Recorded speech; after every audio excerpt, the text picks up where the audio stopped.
we will be talking and sharing tips and tricks for you guys so that you can ace your reading IELTS. First of all, before we begin our video, allow me to explain briefly about what is IELTS.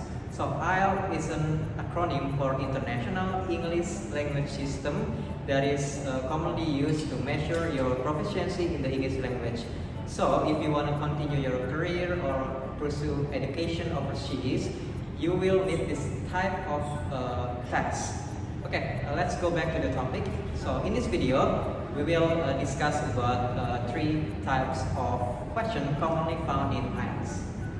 First one is about true false, and then I will also be covering about completing sentence and Match heading. Okay, I know you guys are excited, so let's just get into learning. Let's go! Hi, it's Gia here. So in this part with me, I will be guiding you guys through two types of reading IELTS questions. So the first one is I will be covering about true, false, not given question, and then I will also be covering about completing the sentence. I have my notes here to guide me, help me. So without any further ado, let's start with the first one, which is true, false, and not given. So what is this question is about? So this question is to test your understanding about the passage. You will have the questions. The questions will be like statements, and in this part, you need to decide whether it is true, false, or not given. If the statement in question is agreeing to the passage, then you might put true as your answer. If it contradicts the information in the passage, then you shall put write down the false as your answer. And if the statement is not even discussed at all in any way in the passage, then you must write not given. So how to do these questions? First, you must read the instructions well. So you must put or write down true, false, or not given. And then you can proceed to read the statements, the questions, if you will. And then after you read the questions or the statements, you might proceed to look through the passage that you have read and find whether the statement agrees, distracts, or not even discussed in the passage. Okay? And then you could skim through or scan the passage to help you with the timing to find your answers. So you might use your keywords.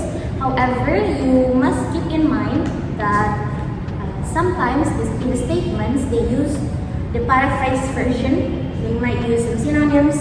So you cannot really just focus on the statement. So again, you should read the passage well. And do not get distracted. Let's say you have find the sentences that matches the statements in questions. Just focus on that sentence and don't get really distracted on the sentences around it before or after, because that might mess with your understanding of the statements. Okay, so keep in mind to just focus on the sentence related to the statements. Okay, and then there are some common mistakes made in these questions is not read the passage. I guess it is very tempting for you to just answer the statements true, false, whether it's true, false, or not given, based on your common knowledge, based on your own knowledge, which is pro tip: do not use it, okay? Because use the passage as your main source of information, okay?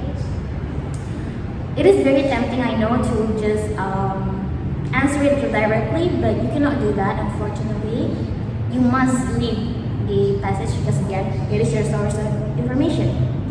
And then another common mistake is misinterpreting or misunderstanding not given with false.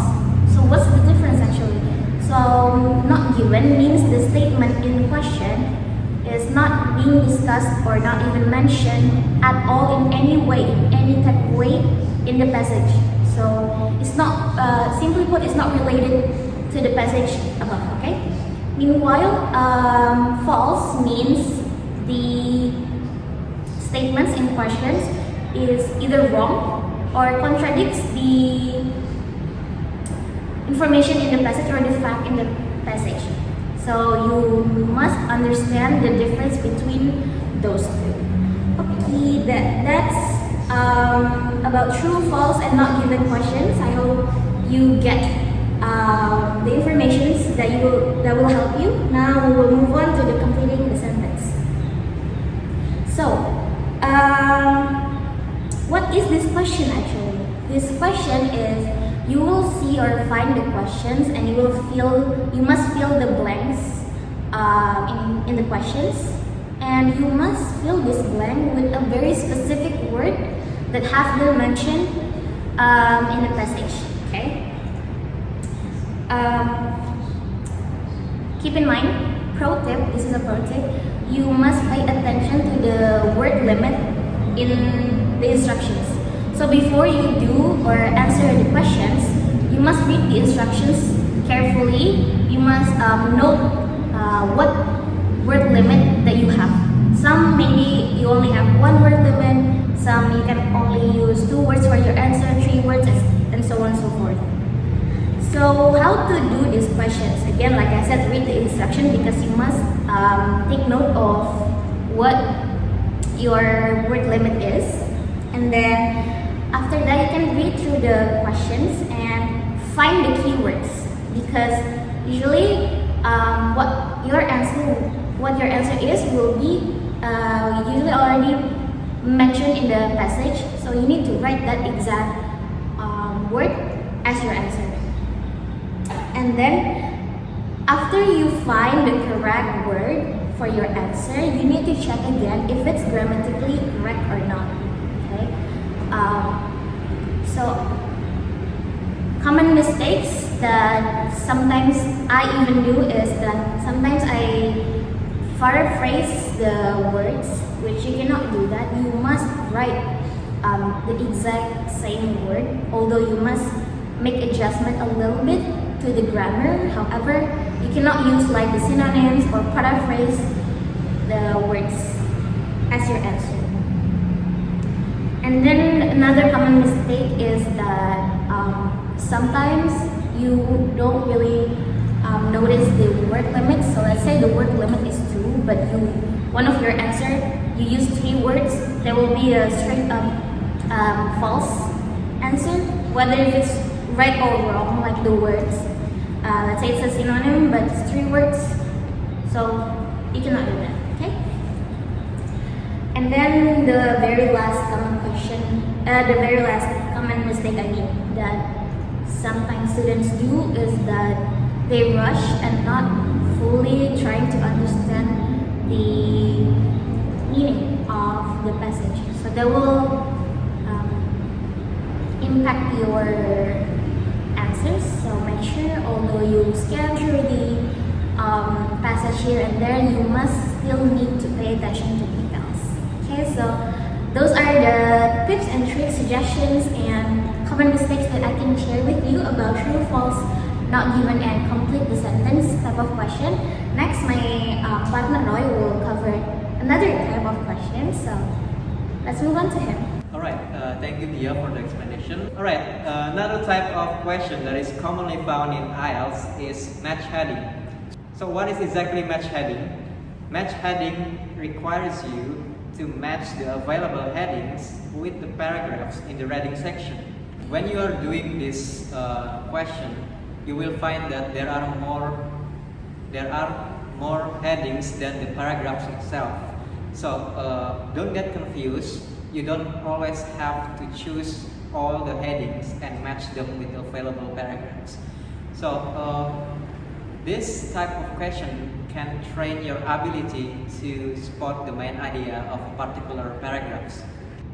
Alright, the match heading question is typically more challenging than other type of question because, just like I have mentioned, it has more than more headings than the paragraphs. So it confuses people thinking that they should choose all the headings and match them with the available paragraphs. But keep in your mind that you don't always have choose the heading and match them with the paragraphs. So choose only the related headings. And the second reason is that because the heading is in the paraphrase mode. So it has a different word order compared to the paragraphs. Worry not, because in this video we will give you some strategy to overcome the match heading. Usually when I do IELTS test and I have to do the match heading session, I employ two strategies. The first strategy is to read the paragraph one by one, and then after that you can take note or circle the main point available in the paragraphs. Let's say in the reading section you will find that there are 5 paragraphs. So the first thing you need to do is to read the first paragraph and take note of the main point in that paragraphs. And after you have done it, you can match the main point with the available heading and match them. And the second strategy is to read all the paragraphs at once.